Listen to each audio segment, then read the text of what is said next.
down, and it would be free to us, and so that's good.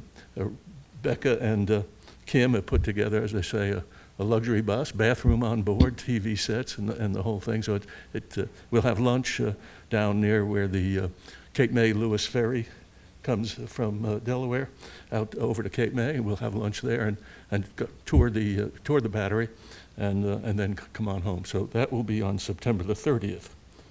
Okay, now I want to talk for a minute about about John. Ray Walsh and I and our wives, and I think it was Stacy Trunikek and Mateo, were invited to a service last October when there was the commemoration of names going up on the Washington Memorial Chapel Hall of Honor. And through the good work of the Scammahorns, there is now engraved on the plaque there, the Veterans of Freedom Village. And so we were there for that particular service, and the guest speaker was John. John is a colonel, retired, United States Marine Corps Reserve. He's a 1969 graduate of the Academy and was a member of that nationally ranked lacrosse team during that period of time.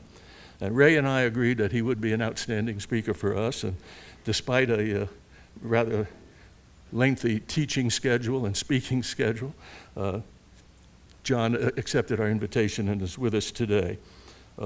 Colonel Church has served our nation by active duty in the far corners of this world. And I think in the sheet that we sent out a month or so ago, we listed out some of the countries around the world that he has served in. And I just counted the rows of ribbons on his chest, and I stopped at 7. I think there may be an 8th one under the lapel that I didn't see.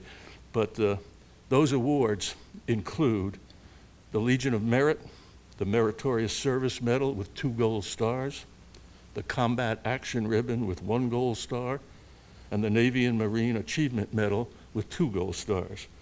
Ladies and gentlemen, please welcome to Freedom Village, Colonel John C. Church. Thank you very much. I really appreciate it. Good afternoon, everyone. I hope you can hear me. What a great thrill it is for me to be here. I didn't know when I was speaking at Valley Forge that I was going to be roped into this, but it's a great opportunity. It's a great afternoon, and I'm very, very grateful to be here. Before I begin my comments, I would just like to know, if I could, if you're a veteran of the United States Army, could you please stand up if you're a veteran of the United States Army? Awesome. If you're a veteran of the United States Navy, could you please stand up? No, keep standing, keep standing. If you're a veteran of the United States Navy, please stand up. If you're a veteran of the United States Air Force, please stand up. Stand up. And last but not, if you're a veteran of the United States Coast Guard, stand up. And finally, because I want to make sure that the best is last, if you're a veteran of the United States Marine Corps, can you please stand up? Outstanding. Give yourselves a round of applause. Thank you very much. It's quite an honor for me to be here, to be amongst all you veterans, and even someone from West Point. So I see your sweatshirt over there. Glad that you're here, sir. Good that you're here. Go Navy, beat Army. So today, what I would like to do is, I'm not a Washington scholar, and I said that when I was at the Washington Chapel. I'm not a Washington scholar. I've had the opportunity to read a few books. I'd like to share some information with you. The way the presentation is going to evolve is I'm going to talk about President Washington, who I've read just a little bit about and really became a great admirer of his. I'm also going to talk about former Secretary of State Colin Powell, who I had the chance to meet, which was a great thrill for me.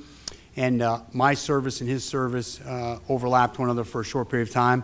And then I'm going to talk about Major McClung, who was a dear friend of mine who tragically was killed on December 6, 2006.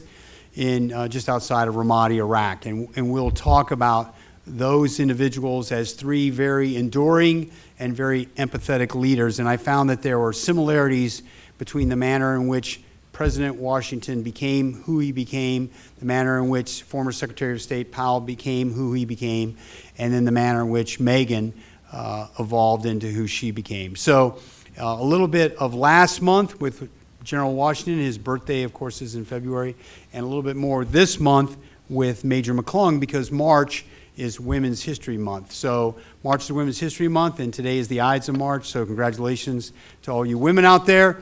We greatly appreciate everything you've done for our nation, and we wouldn't be the nation we are if it was not for your efforts to support our democracy. So we're going to start here right now with the first slide. And what I was telling Ed is there's some short videos that I think will play, and they'll provide everyone a little bit of context of President Washington, a little bit of context of Secretary of State Powell, and a little bit of context, for many of you may not be that familiar with Major Clung's service and her sacrifice. So it will bring it for everyone together. But we're going to start here right now.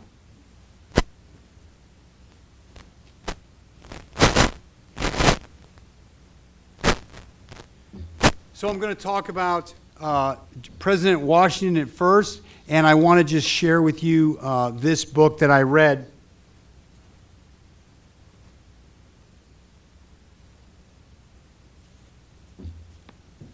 So this book is written by David Hackett Fisher. That's him up in the center of the slide deck there. And this painting is the cover of this Pulitzer Prize-winning book.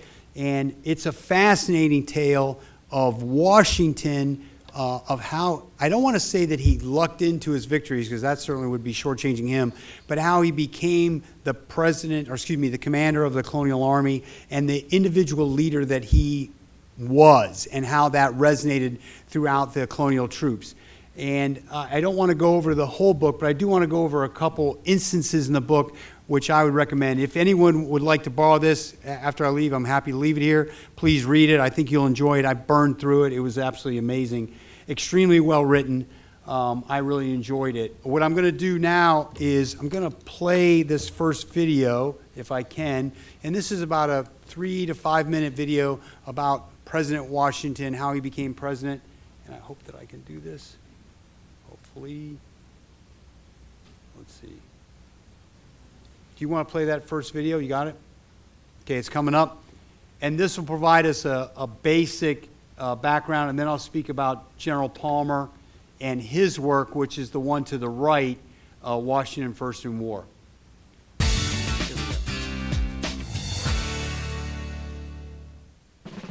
George Washington was a Virginia gentleman and a great soldier who became the father of... That's the sound. There should be some... If we can just hear the sound eventually, that'd be fine. But if you can get the video, that would be great.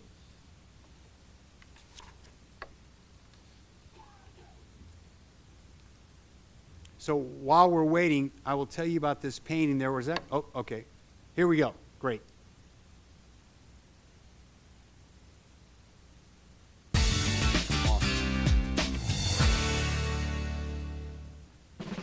George Washington was a Virginia gentleman and a great soldier who became the father of his country.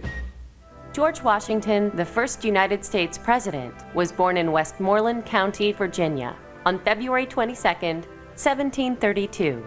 He came from a prominent family.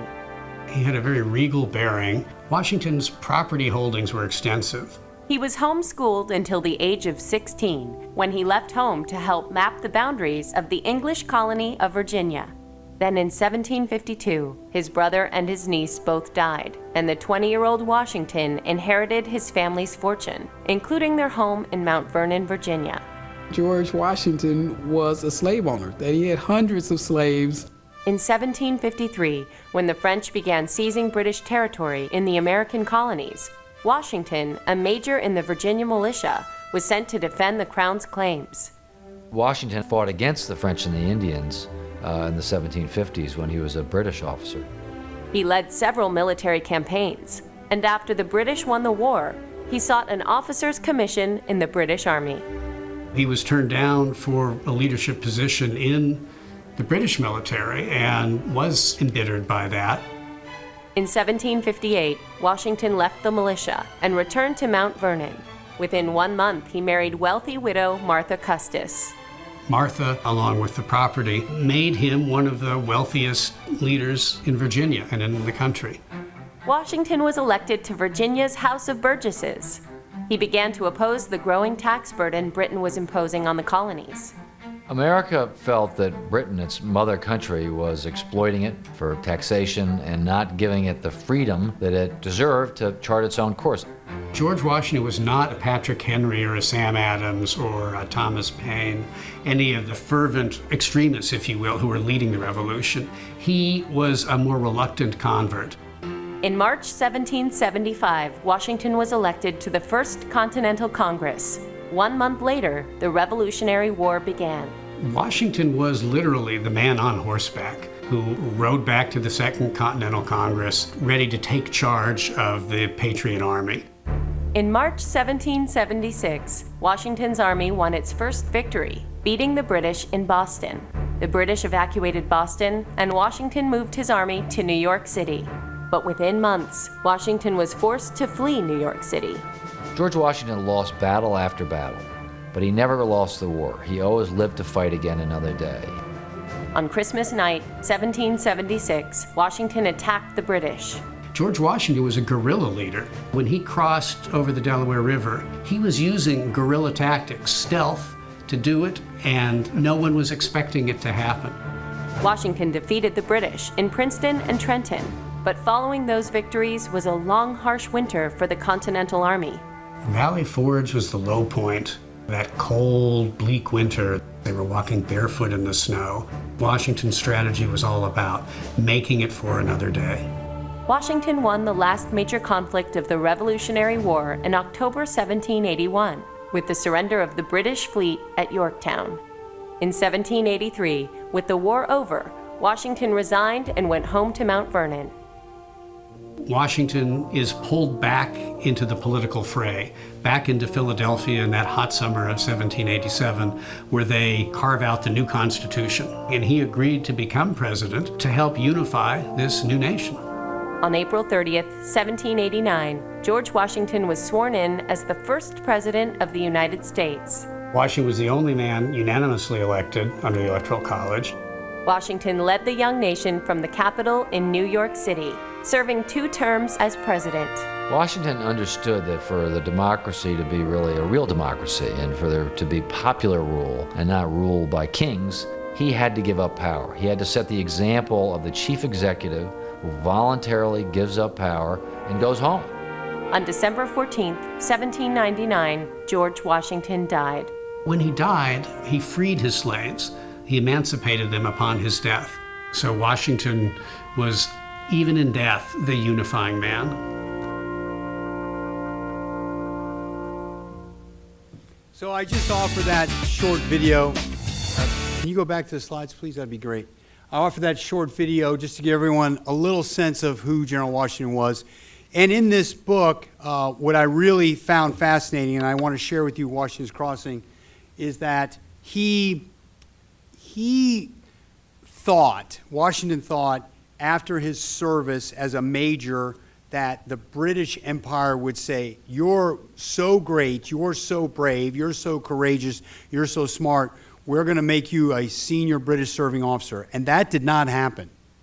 That did not happen. And Washington was forced to kind of look into who he was and who he was becoming. And that really had a very profound impact upon him. And that led him to become the individual that he was going to be for our colonial army. So it was amazing life. I would just like to start talking about the photo by Emanuel Lutz. So this is painted in 1851. There were actually 2 of them. One was in Germany, and it was destroyed in World War II as a result of the British and America bombing campaign. So it was in, I think, Bremen, Germany. One of these paintings was in Bremen, Germany, and it was ultimately destroyed. However, a surviving portrait in 1850 was sold to a gentleman named John F. Kennedy for $16,000 in 1850. Now, that's about $526,000 today. And it was sold to him, and then it came over to the United States. It was in New York, it was in Washington, and now it's, in my humble opinion, it's back up in New York. But for a period of time, it was at the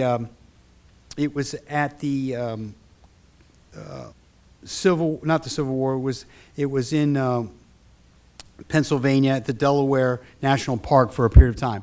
But now it's back in Washington, D.C. What's beautiful about this painting is many people look into the flaws of the painting, of which there are several. First of all, the Delaware River looks like the Rhine.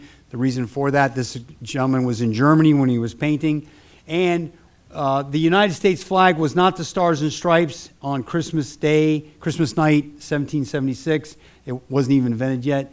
Washington, according to those that were there in writings, looks too regal. There's an African-American gentleman seated right before Washington. You can see the side of his face. And we'll talk about African-Americans in the colonial armies in a little bit. And President Hamilton's there. He looks far too young. And these were some of the complaints about the accuracy of the painting. However, the painting is a symbol to us as Americans of Washington's willingness to risk everything and to adopt a unconventional way of attacking the British, which is what he did, the British and the Hessians. And he decided to cross the Delaware with these boats, with these mariners. It became later and later and later as they were crossing, but he crossed the Delaware, surprised the Hessians, who were supposed to be on patrol and on lookout, and came to victories in both Princeton and Trenton, and that really exalted the colonial Americans in New Jersey and in the Commonwealth of Pennsylvania. And they found out about Washington's successful battle very quickly, and it was just a great success. So Christmas night, no one's expecting this.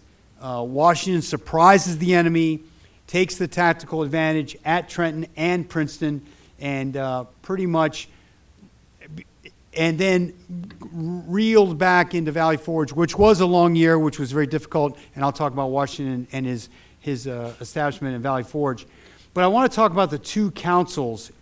The two councils in this text, the first council was the Admiral and General of the British Serving Army, who were brothers, and the way they received information, operationally, tactically, was very rigid, very focused on their thoughts, and it was an affirmation of their senior leadership vision of how the United States would never be able to defeat Britain.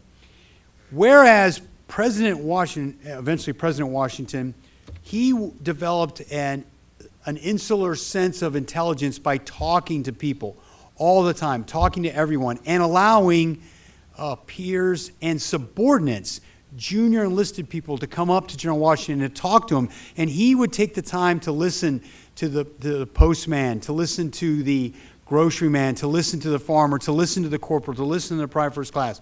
Washington welcomed all these people, and he also listened to newspapermen at the time and listened to them very, very carefully before making a decision, and would encourage junior officers and senior enlisted men to disagree with him, to provide him facts. So he wasn't the type of person that needed or wanted an affirmation of, hey, we're going the right way, we're going to win. What he wanted to hear was people that would disagree with him. And that is very, very clear, very, very clear in the book, and I thought it was worth mentioning. And then the conclusion of this book, I just found was just fascinating. It was absolutely fascinating. And it points out a few things about Washington, which I'll talk about. First of all, Washington understands that he is going to be in a battle for a long fight against the British. He realizes that if the United States wins, it will change the dynamic in the world in which he inhabits.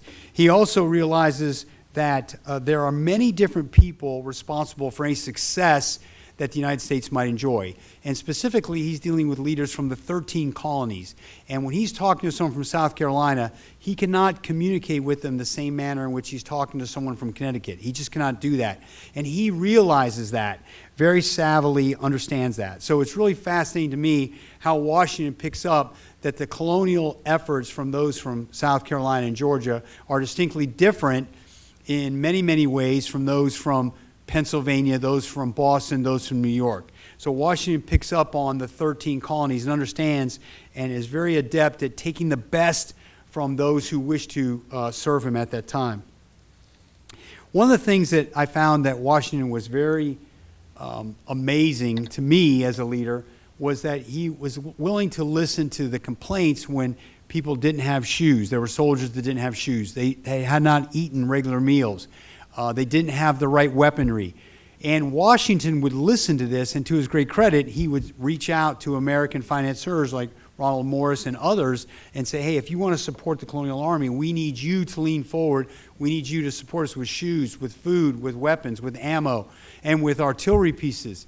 And Washington was very adept at reaching out to the civilian community and telling them, hey, we're going to win this war. We need your support. You can't fight, but you can support by offering this donation. So that was very, very important. One of the other things that Washington realized was the life of a colonial soldier was priceless and was not willing to risk it. He was not willing to risk the loss of life, whereas the Hessians and the British soldiers of that era would take significant losses. And it was interesting to me that Washington cherished every livelihood. I think that had much to do with the manner in which he became very, very alone at age 20 when his father passed away, his parents passed away, his brother passed away. He became a very old 20-year-old by things that happened in his life. And I think that's what caused him to value life. And people knew that Washington would not just risk a colonial soldier's life without a good cause and without him being right there. At those moments, Washington would show up, and he would be at the front of the fighting to the point where those that were, his assistant generals were like, sir, please come back. No, Washington, I'm going to be with these men. And they respected him for that. And the last thing I would say about Washington in this book that David Hackett Fisher writes, I found it interesting, is Washington realizes as he proceeds through that these little wars, if the United States can win these little wars, that eventually he is convinced that Britain will back away. And that's exactly what happens. And Washington accepts the surrender from Cornwallis in 1781. And the amazing thing to me, and Fisher, who went to Princeton, went to Johns Hopkins, got his PhD at Hopkins, is still alive, served for 50 years at Brandeis University, teaching history. Fisher writes about this, is that Washington realizes that they are going to win, and Washington voluntarily says, hey, okay, the war's over, we won, I'm just going to go back to Mount Vernon and be the person that I was before the war. And there were many, many, many soldiers that advocated, no, you should be in charge of our country, you should do this, you should do this. And he said, no, I'm going back to Mount Vernon, which he did. And then the Colonial Congress called him up, and he became the president of Colonial Congress, and he became the first president of the United States. But Washington was more than willing to walk away from his leadership of the Colonial Army after they had secured the victory in the Revolutionary War, which I found fascinating. And the last thing that I would say about Fisher, and he writes this, the last sentence in this book is, quote, "The story of Washington's crossing tells us Americans," meaning that us today, that an earlier generation were capable of acting in a higher spirit, and so are we. And I think that Fisher is very positive at the end of this book after describing who Washington evolved into become. Fisher says, at that moment, we needed someone to stand up, and General Washington did. And then after amassing all that power, he voluntarily said, no, if this country is going to sustain itself, we need civilian control of our military, and I will retire. I will step back, and I will no longer be in charge. And Fisher picks up on that and writes beautifully in this book. The second book, which I don't have a copy of, I left it back in the office, I apologize, is written by David Palmer. It's written by Lieutenant General Daniel Palmer. It's a very short book, and I would encourage anyone who wants to read about Washington. It's a good read. But Palmer is a very interesting person.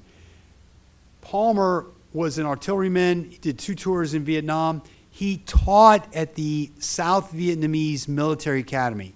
So for those of you that may be unfamiliar with this, there was a time when South Vietnam had its own military academy. And at that time, I think Lieutenant Colonel or Colonel Palmer taught there. Very, very smart, artilleryman, brilliant. And he writes this book. What I love about this book is it's pretty short, to be honest, and it's a good read, and it affirms everything that Mr. Fisher wrote about. But what I like about his book is that the foreword of that book is written by General Powell. Now, at that time, it was written in 2000, and General Powell had just retired from the United States Army, and he wrote the foreword to Lieutenant General Palmer's book. And this is what he wrote. The foreword from General Powell in 2000, he wrote, before he passed away, this is what Washington said, and this is quoted by former Secretary of State Powell. Quote, "My first wish would be that my family and the whole Army should consider themselves a band of brothers, willing and ready to die for each other." That's a quote from the writing of the book from General Washington in the foreword of this book. And General Powell, to his credit, also makes us aware that 15% of the colonial army were African Americans. And Colin Powell, you know, as an African American, loves that history. 15% of the colonial army were African Americans. So I thought it was interesting. The legacy of the book, just to sum up this work by David Palmer, is pretty impressive. There are 5 things. First of all, Washington wins independence. He becomes this independent person, he wins this at the end of the Revolutionary War. 2, he wins the Revolutionary War leading the 13 colonies. No one else had the ability to connect and communicate with the differences of the 13 colonies as much as Washington. 3, he supports civilian control over the military. So Washington gives up and says, okay, we've won the war, I'm going to retire, I'm going back to Mount Vernon. And then, of course, he becomes involved in the politics and asked to lead it. But he was willing to do that, and that's very important. He sets the national example of national security versus despotism. He sets the example. He retires from the military. And 5, Washington's idea of the national defense system endures to this day. He believed that the civilians should control the military. He believed that everybody should serve. That's a service description. He believed that everyone should, and it is still with us to this day. And Palmer's book is a very short and good read that explains how Washington became the leader he became. So our first leader is General George, or President Washington, and that's his bride there. His marrying her in 1859, pretty amazing, and she supported him in everything that he did. His family supported him. He felt that the Army was his larger family. It's pretty impressive. Okay, so now we're going to move on. As soon as I find my clicker, we're going to move on to the next slide. I think I left this here. Whoa.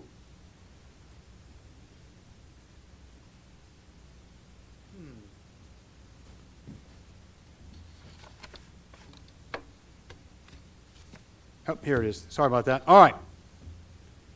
So now we're going to talk about former Secretary of State Colin Powell, who some of you may have met, some of you may have served with them. Pretty amazing guy. We're going to show this short video, if we could, that will provide us a background experience. Can you get that video playing? Fantastic. This is just a short video about Colin Powell's life.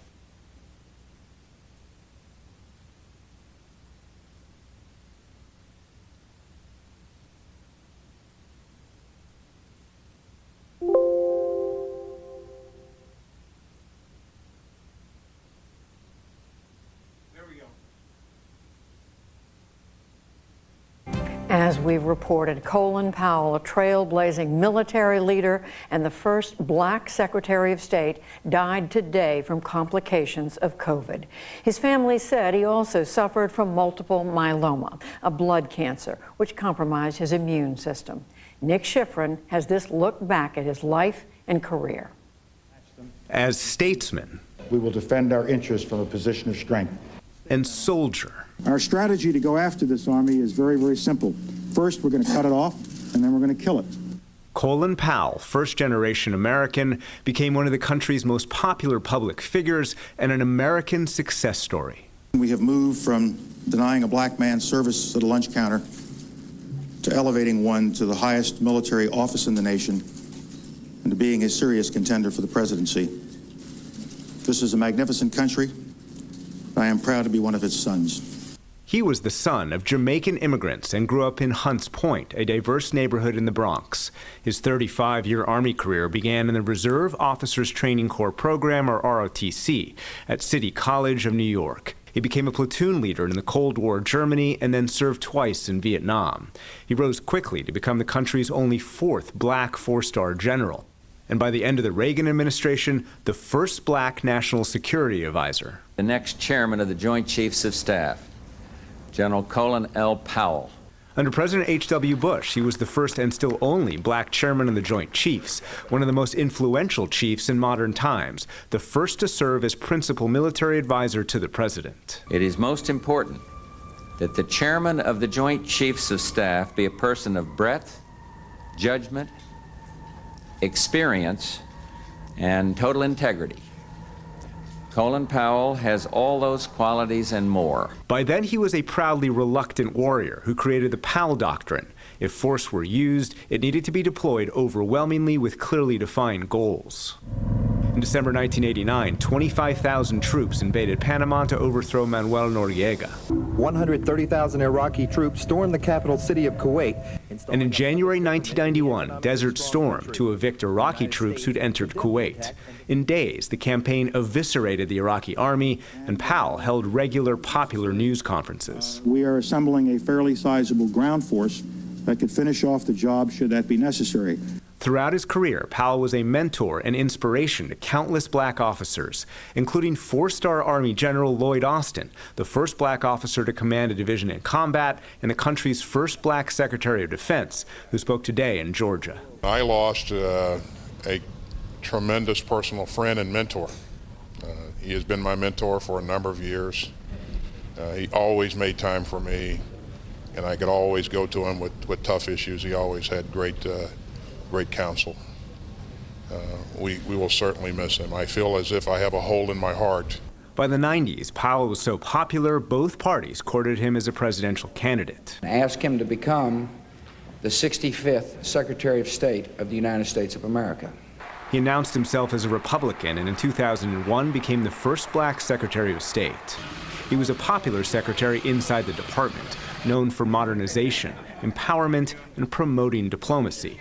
But on policy, despite internal clashes and personal reservations about the invasion of Iraq, he made the case for war, using what proved to be false intelligence. Saddam Hussein and his regime have made no effort to disarm as required by the international community. He later called the speech a blot on his record, and he left the administration in 2004. He returned to the public eye in 2008 to call Barack Obama a transformational leader. I think Senator Obama has captured the feelings of the young people of America and is reaching out in a more diverse, inclusive way across our society. In the last few years, Powell was the one reaching out, especially to young people of color. His alma mater started a school for civic and global leadership in his name, and in its students, he saw himself, the kid from the South Bronx with the big dreams, as he said just a few weeks ago in an online conversation with his daughter, Linda. Each of you tell me where you're from, where your parents are from, and what's your future. Each one of them, 12, I think, each one of them did that. And yeah. They reminded you of yourself. But I said, my God, this is me. That's when I decided I had to do more than just show up every now and again. For decades, Powell did much more than show up. He died a national security trailblazer at 84 years old. For the PBS NewsHour, I'm Nick Schifrin. As we reported, Colin Powell. So some of you does anyone here know or served with Colin Powell? Is there any veterans here that know or served with Colin Powell? Okay, I just thought there might be some that did. His life was pretty amazing. He would often say in public, you know, his journey was his journey and anyone could have done it. That's probably not so true. I mean, he was an amazing individual. His life led him to become the first African-American National Security Advisor, the first African-American Chairman of the Joint Chiefs of Staff, the first African-American Secretary of State for the United States.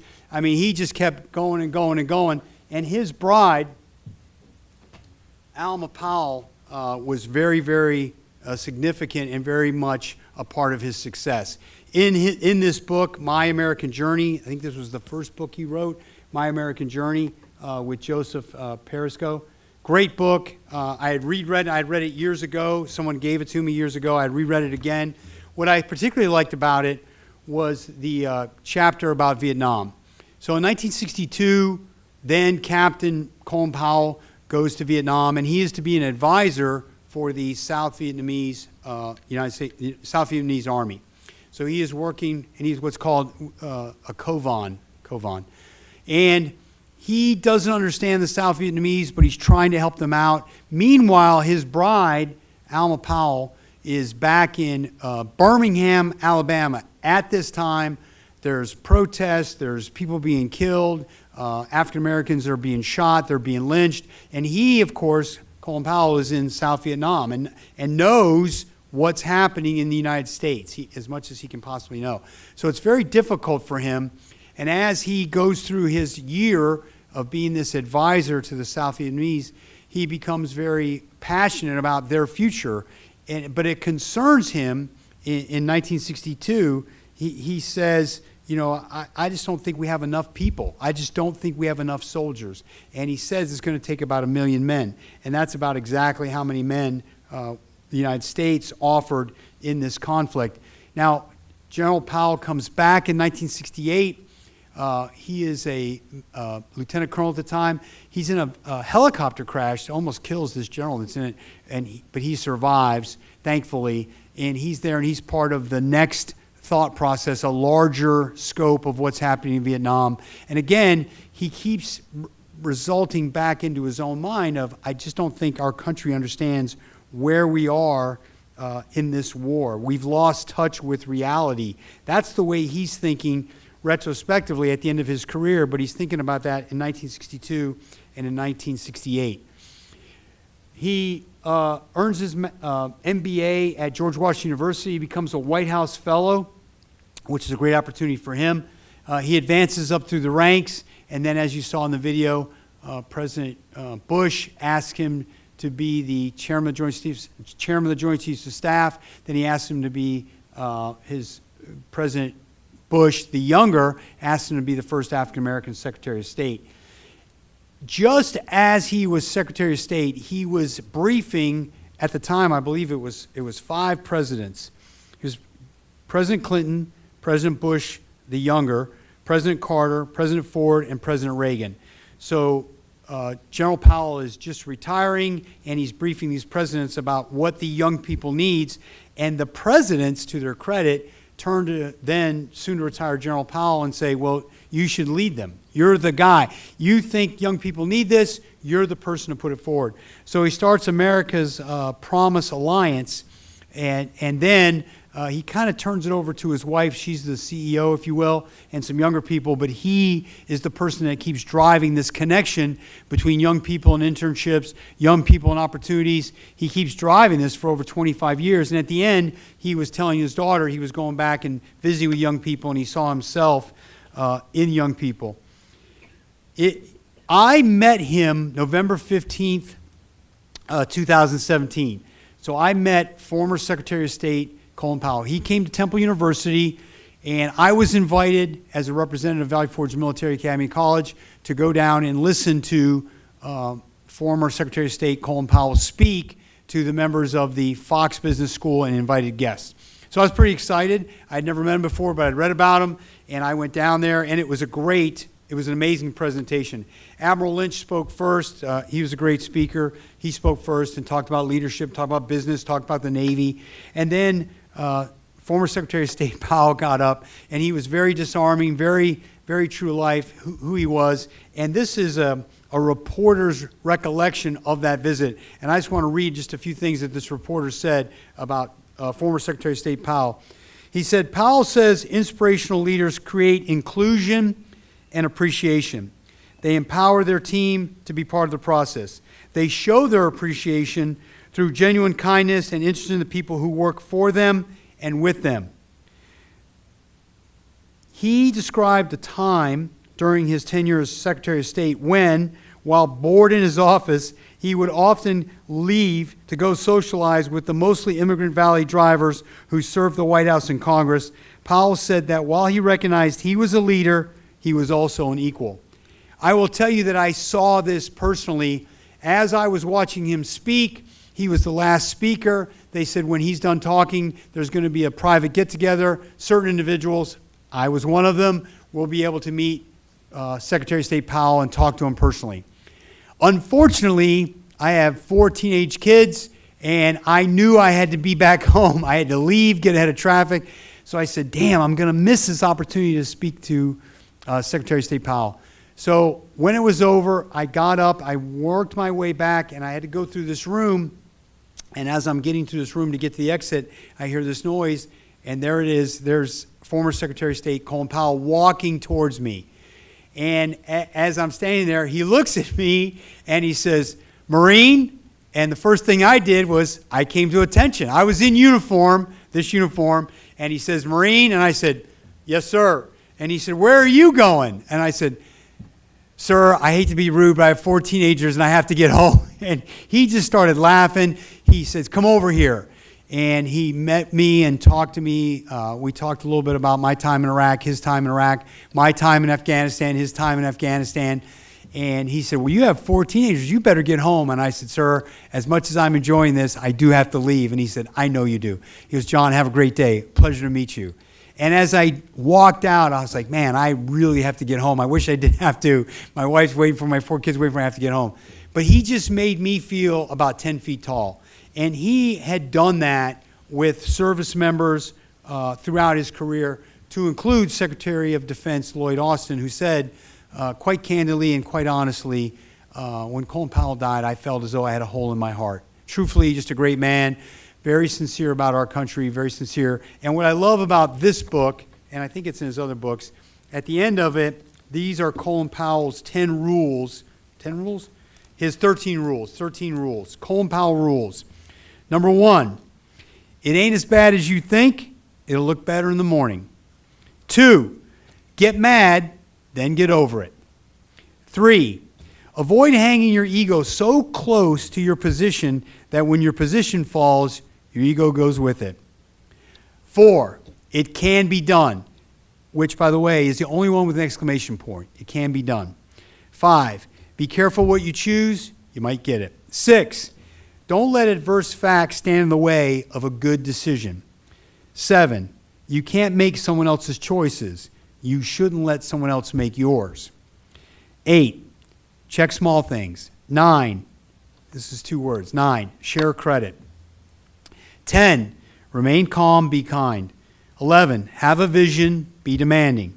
12, don't take counsel of your fears or naysayers.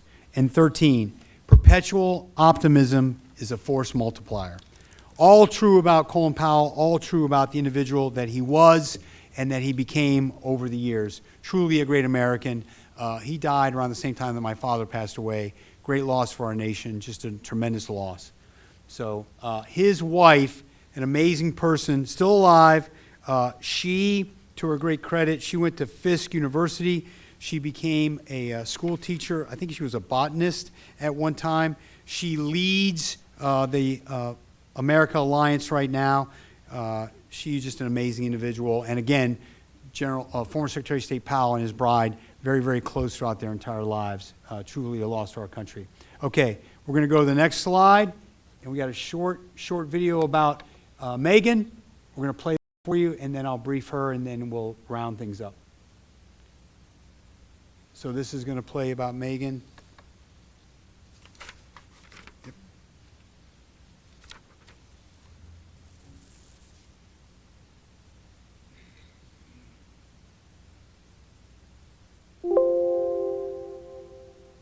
Okay, this is Megan McClung and some of the people that served with her in Iraq.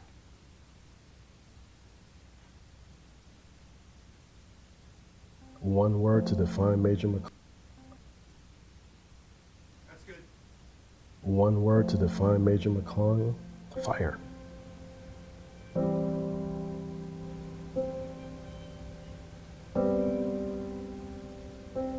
no matter the mission, she was ready. It was It wasn't a matter of male, female. It was a matter of, hey, the mission needs to be done. I'm qualified. I volunteered to do it. That was her mentality.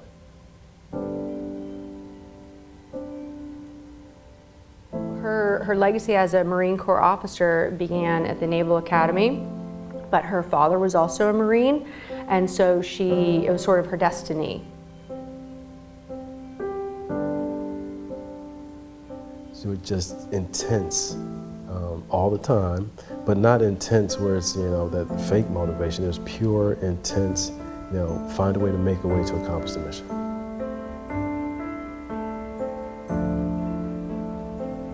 I'll never forget the moment where the phone call came into our office, and it was then Major Player who took the phone call. I recall vividly Lieutenant Colonel Salas telling me that Megan was killed in action. I was just, time stood still for me.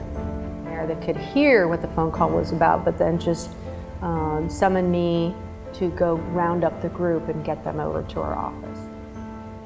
I said, no, that doesn't happen to PAOs. PAOs aren't in the fight. PAOs aren't operational. And it's BS, She was the embodiment of being out there, tip of the spear, doing the job in a hostile environment.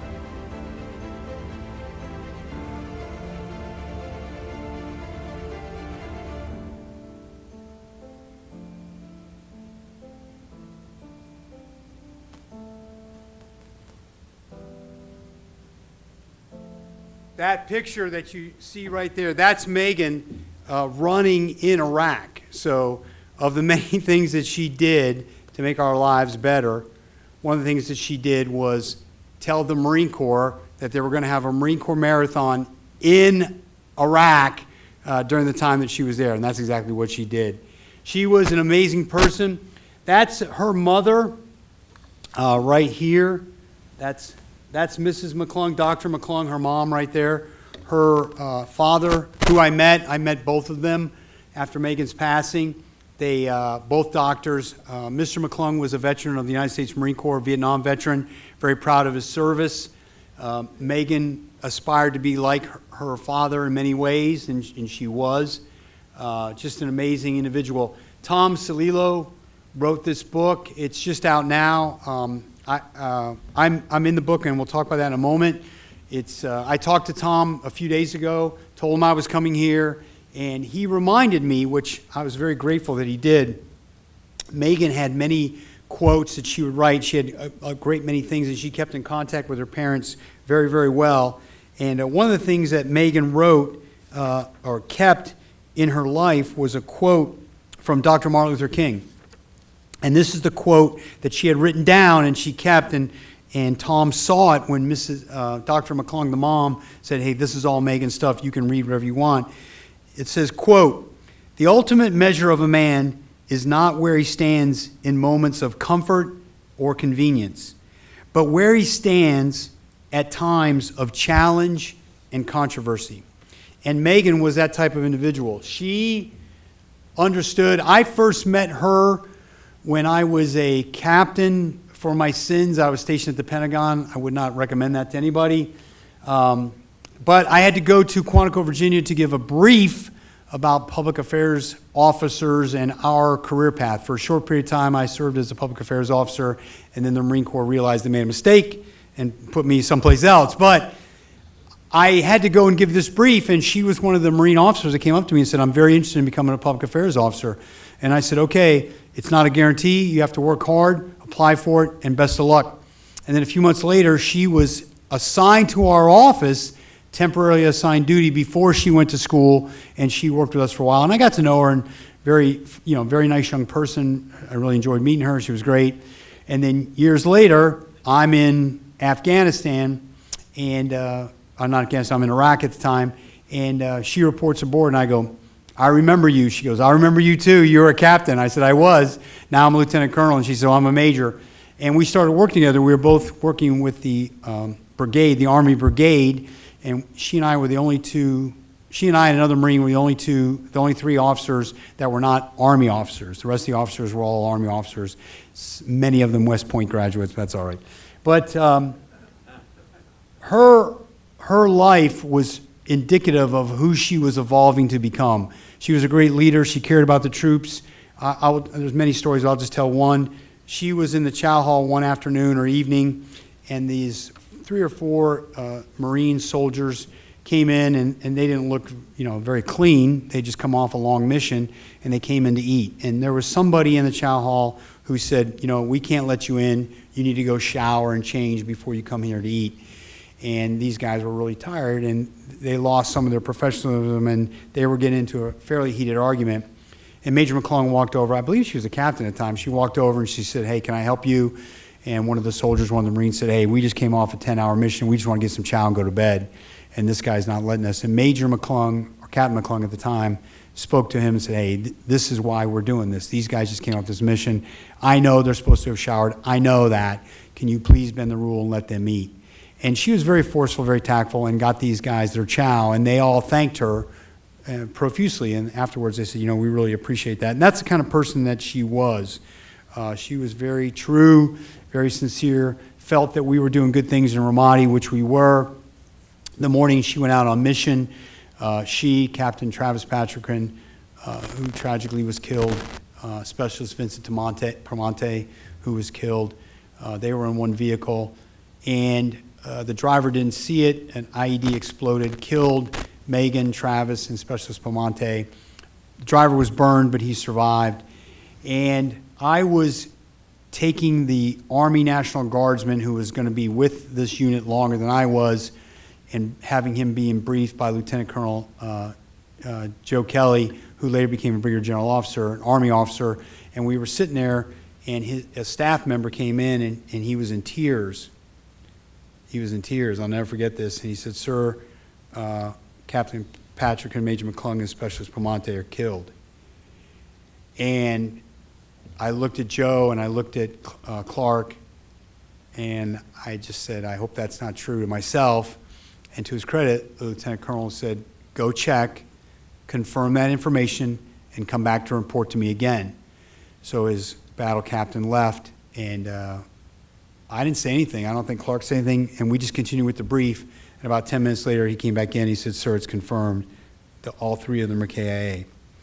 So because I was the senior Marine officer with the brigade, they asked me to give the eulogy. We had a ceremony for Travis, Vincent, and Megan there in Ramadi. It was a great ceremony. People talked about Captain Travis Patrican. My wife and I named our son Travis Joseph Church after Captain Travis Patrican and Lieutenant Colonel Joseph McLeod, who was a friend of mine who was killed that same week. And I was able to give the eulogy for Megan, and I just want to share with you, which I did not know that it was going to be in this book when I bought this book, but I want to share with you some of the words that I wrote in memory of Megan. At the end of the eulogy, I quoted this poem, which I loved. It says, quote, "Do not stand at my grave and weep. I am not there, I do not sleep. I am 1,000 winds that blow. I am the diamond glints on the snow. I am the sunlight on ripened grain. I am the gentle autumn rain. When you awaken in the morning hush, I am the swift uplifting rush of quiet birds in circled flight. I am the soft star that shines at night. Do not stand at my grave and cry. I am not there, I did not die." And at the end of my comments, I concluded my eulogy by saying, "Our ready first Marine did not die."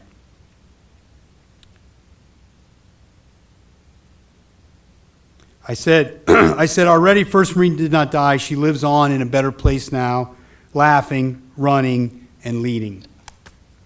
And she was an amazing person. Be bold, be brief, be gone. That's section 60. Her gravestone is in section 60 in Arlington National Cemetery.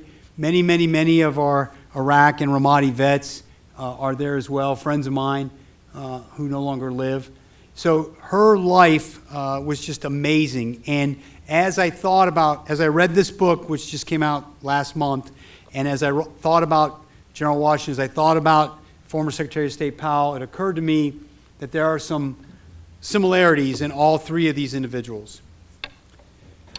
So all three listened to mentors, peers, and subordinates, and that was very, very unusual for individuals back when President Washington was General Washington, and to his great credit, Secretary of State Powell did the same thing, and Megan did the same thing, time and time and time again. Seldom, if ever, did they get too excited. Washington in battle would raise up and be forward with those fighting next to him to make certain that they saw him. Colin Powell was there in Vietnam time and time again, but he and Megan would be very calm. Even when things were very rough, they would still stay calm, which I found fascinating. All three of them were great briefers. They could communicate complex ideas to varying audiences. Megan was very adept at this, and I saw it talking to journalists, talking to military members, talking to tribal leaders, three very different groups, but able to communicate to all three of them with great ease. And Secretary of State Powell, very good at doing that. You would see it on television. You would see it when he talked in person. Amazing. All three of them put others first, time and time and time and time again. I saw Megan do it time and time again when she was with our brigade. I read about former Secretary of State Colin Powell do it, and President, prior to that, General Washington did the same thing. Family was incredibly important to them. In this book, you'll realize that Megan communicated with her family, her mother and father, over and over and over again, just amazingly consistent communication with her mother and dad, as often as she could. And then President Washington and his beloved bride, the light of his life, true love. Same with former Secretary of State Powell and his bride, Elma, just an amazing woman in and of herself, still alive to this day. Diversity in all approaches, their lives led to an opening door for many. So Major McClung would actually do that. She would grab individuals and say, come be a part of our team. I know it's not written, but I want you to be a part of our team. I saw her do that. Secretary of State Powell would do the exact same thing. He would listen to people and say, why don't you join our effort? And they would. And President Washington did the same thing. He would speak to people from South Carolina, listen to what they had to say, and then put them to work for South Carolina and the United States. He would listen to people from Connecticut, listen to what they had to say, and put them to work for Connecticut and the United States. He was very good at acknowledging those colonies that people were from. Willing to sacrifice their lives for their country, President Washington was shot. His coat was shot 4 times when he was very younger, when he was a junior officer. Colin Powell received the Purple Heart for his time in Vietnam, and then Megan was killed, and she was exactly where she wanted to be. People have asked me that.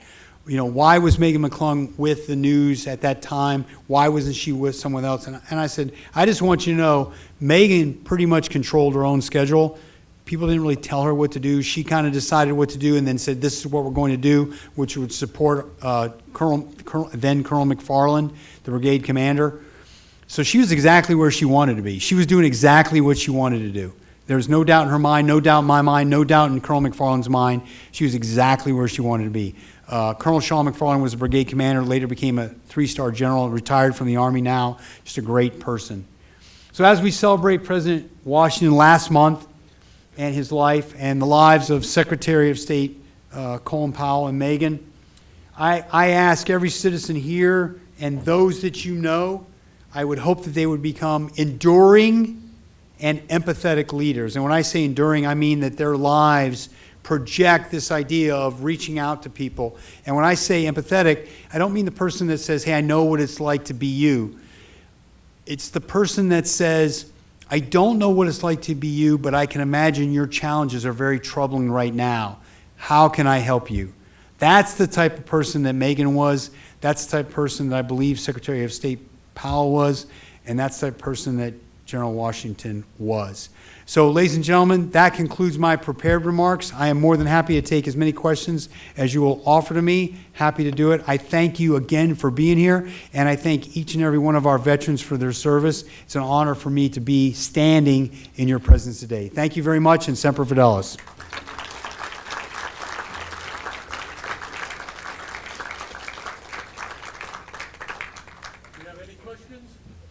I'll be happy to answer any questions.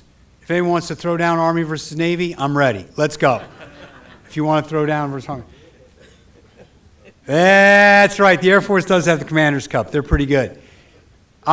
Before I forget, and I don't mean to embarrass Ed, but we appreciate the support. Myself, Master Sergeant Worthen, our cadets at Valley Forge, at Ben Salem High School Marine Corps Junior ROTC. We're the only Marine Corps Junior ROTC in the Philadelphia metropolitan area. For those of you that don't know, you should know, the United States Marine Corps was founded in Philadelphia, November 10th, 1775, in a pub. I love that. Where was the Marine Corps founded? In a pub, between drinks. I love that. So I just want to thank each of you for your support. Your generous honorarium will be well used by our cadets and those that serve with me and our teachers at Ben Salem High School. We greatly appreciate your effort. Thank you very much.